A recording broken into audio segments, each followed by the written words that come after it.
Congratulations of winning your first NIH SBIR award. It is such a great accomplishment, and I'm so excited to share these secrets with you so that you can get the most out of this award. So in this video, I'm going to share 3 things that you should keep in mind so that you can fully optimize your SBIR award. Make sure you stick until the end of this video so that you can learn how to best engage with the NIH agency, extend your contract, and even get more money. And I'm sure these secrets are going to give you a competitive edge of how you can maximize your SBIR grant. So you don't want to miss out. Hey guys, welcome back to this channel. I'm Stacy Chin from KeepYourEquity.co, and our mission is to help startup founders secure non-dilutive funding from federal programs called the SBIR and the STTR. And these are really critical programs to support science and tech founders to give them the funding to pursue the much needed R&D efforts. So if you're interested in learning more about these SBIR and STTR programs, I'll leave a link in the description to another video below. So I'm sure as a founder, you dedicate your blood, your sweat, and your tears to your startup. So receiving your first NIH SBIR award is a great way to validate that you are going on the right path. However, simply receiving this SBIR award is just the beginning. So if you want to know how to best optimize this SBIR award, you have to understand what opportunities there are for you. But luckily, I have these 3 tips that I'm going to talk about today that would just do that. And these are great tips to keep in the back of your mind, just in case you run into some troubles during the project period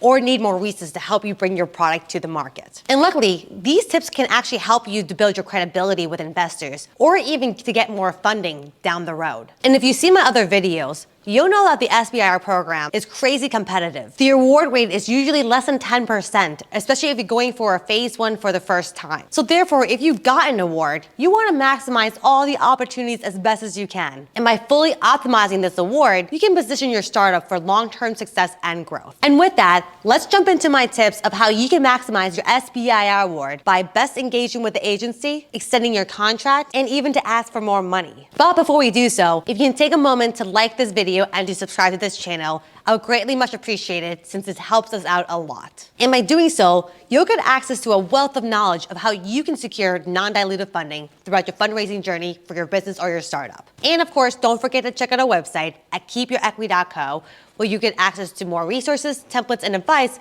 of how you can secure non-dilutive funding. All right, let's get into it. So my first best kept secret is to be best friends with your program officer. So if you got an SBIR award from the NIH, you'll likely get assigned a program officer from the funding agency that gave you the grant. And this program officer is an NIH staff member that is responsible for overseeing your grant and to provide you with guidance and any advice if you need it throughout your proposed period. The program officer will also serve as your primary contact with the NIH agency, and you should be communicating with them periodically throughout your proposed efforts and to keep them updated with your progress on the project. And this NIH program officer is also responsible for reviewing your progress reports, helping you to navigate the NIH system, and also providing feedback on your research. So how do you find who is your assigned NIH program officer? When you get an NIH grant, you get something called the Notice of Award, or the NOA. And this NOA is a document sent to you by the NIH that outlines all the details of your awarded grant. And this includes the amount award, the start and ending dates, and the contact information of your program officer. So what should you do with this information? First, you want to email the program officer so that you can introduce yourselves and also thank them for their support. Here, you want to start establishing a really productive and positive relationship with your program officer, and your goal is to try to maintain that throughout your proposed project period. And that's because not only can program officers help you to navigate the NIH system, but they are also experts and can give you valuable advice to help you progress within your research plan. And that's just the start of what program officers can do. These program officers also bring a long history of accomplishments, and they also bring a wealth of knowledge. They want to see you succeed in your proposed efforts. And also, these program officers know exactly what's going on behind the scenes within the NIH and can also recommend other upcoming funding opportunities that they think might be a good fit for you to pursue. And additionally, if you run into any problems during your proposed project period, your program officer is there to help and to give advice. So you want to keep your program officer informed of any significant developments or even delays throughout your proposed project period, because they're going to be great resources to help you overcome these obstacles. And these are just some examples of how NIH program officers can help you within your SBIR project. So in order for you to maximize your SBIR award, take the time to engage with your program officer to make sure that you have a very positive and productive relationship moving forward. That brings us to our second secret, which is to be aware of the no-cost extension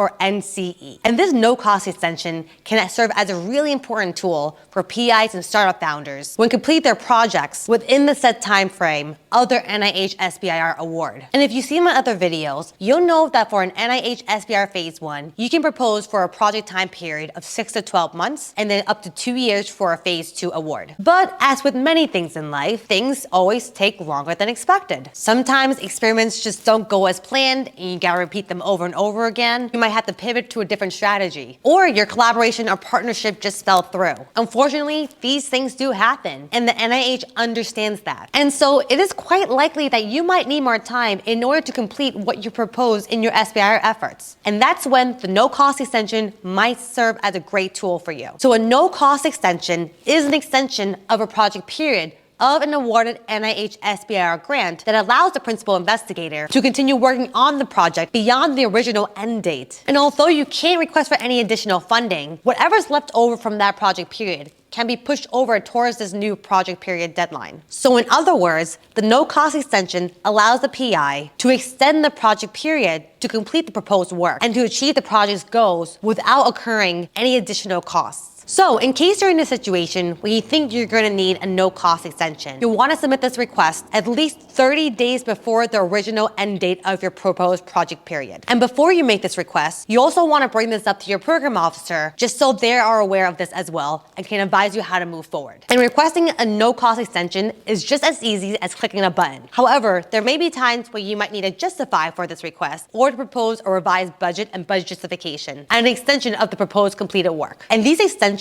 are usually granted for up to 12 months. So that means if needed, you can extend your project period for at least another year. And in some cases, you can even request a second no-cost extension to even extend the project period for another 12 months. Especially in these situations, you definitely want to bring in the program officer so that they can advise you how to best proceed on that front. Now, it's also important to note that the NCE is not a way to get additional funding, and the PI is expected to continue working within the original proposed budget. However, if you're curious on how you can get more funding in addition to your SBIR award, this is where my third secret comes into play. My third secret is to be aware of TABA. The NIH TABA program is designed to support startups by offering them business and technical assistance to support them in their R&D efforts and to help them go towards commercialization. You have to be an SBIR awardee in order to qualify for the TABA program, but this is a great way to get additional funding on top of your SBIR award. So TABA stands for Technical and Business Assistance, and this program is offered by the NIH as part of the SBIR and STTR programs. NIH SBIR Phase 1 awardees can request up to $6,500 of TABA support, and Phase 2 awardees can request up to $50,000 of TABA support. Now, some examples that you can use TABA funding for includes assistance with product sales, intellectual property protections, market research or validation, development of regulatory pathways, development of manufacturing plans, and access to technical and business literature available through online basis. Before you can even request TABA, you'll first have to identify a third party that qualifies to offer TABA support,